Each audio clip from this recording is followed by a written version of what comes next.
do then say.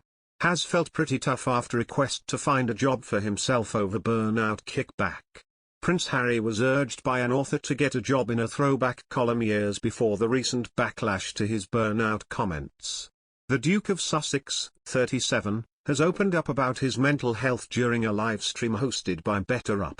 Harry, who famously stepped back from his role in the royal family 2 years ago, has been Chief Impact Officer at the mental health and coaching company since last year. The royal chatted with BetterUp CEO Alexi Robichaux and tennis player Serena Williams this week as part of the Inner Workday event. He said, "I, similar to you Alexi, experienced burnout and throughout that burnout literally getting to the very end of everything I had." Harry's comments drew backlash from some Twitter users, who claim the Duke is in a privileged position. Royal commentator Dominique Samuels wrote, "Does Prince Harry realise how deluded and privileged he sounds?" Julie Sparkles88 said, "Bloody hell, he wants to try working 60 or more hours in a factory. And paying the new fuel bill." Another Twitter user, MyCatwood12, said, "The Prince of Work is on one again, is he?" However, other users were supportive of the Duke, including LC87 Norwich, who wrote, "People commenting when they have zero insight into Harry's day-to-day life." Harry was also asked about burnout and job resignations amid the pandemic last year as he spoke to US business magazine Fast Company. The Duke responded by saying people have been stuck in jobs that didn't bring them joy, and now they're putting their mental health and happiness first. He insisted that job resignations aren't all bad and that people should quit if it is making them unhappy. Years before Harry's comments, he was advised to get a job by Joan Smith in a 2015 article for The Guardian. The journalist and author was responding to remarks the Duke made about being normal.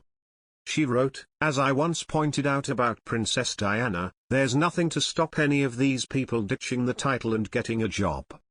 Oh, and I heartily recommend a rail card." Ms. Smith's intervention came after Harry discussed his future during an interview with Sky News at the time. The Duke was asked about being at a crossroads after Kensington Palace announced he was to leave the armed forces. Harry completed 2 tours of Afghanistan during his 10-year military career, during which he rose to the rank of captain. Prince Harry reveals a pivotal moment in his argument with Meghan Markle that nearly cost him a relationship.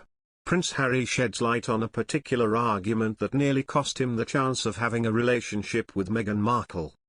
Prince Harry made this revelation himself during one of his former interviews with BetterUp.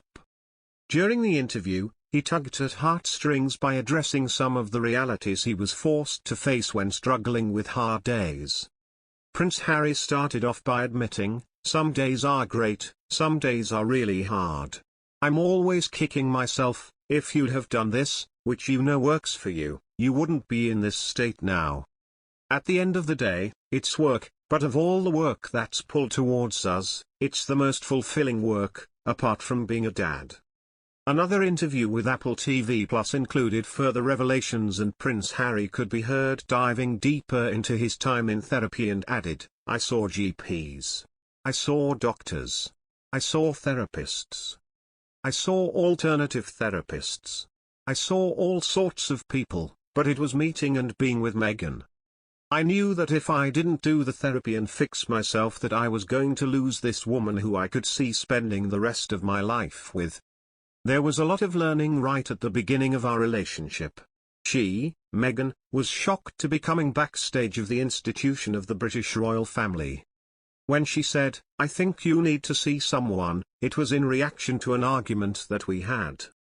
And in that argument, not knowing about it, I reverted back to 12-year-old Harry. The moment I started therapy, it was probably within my second session, my therapist turned around to me and said, 'That sounds like you're reverting to 12-year-old Harry.'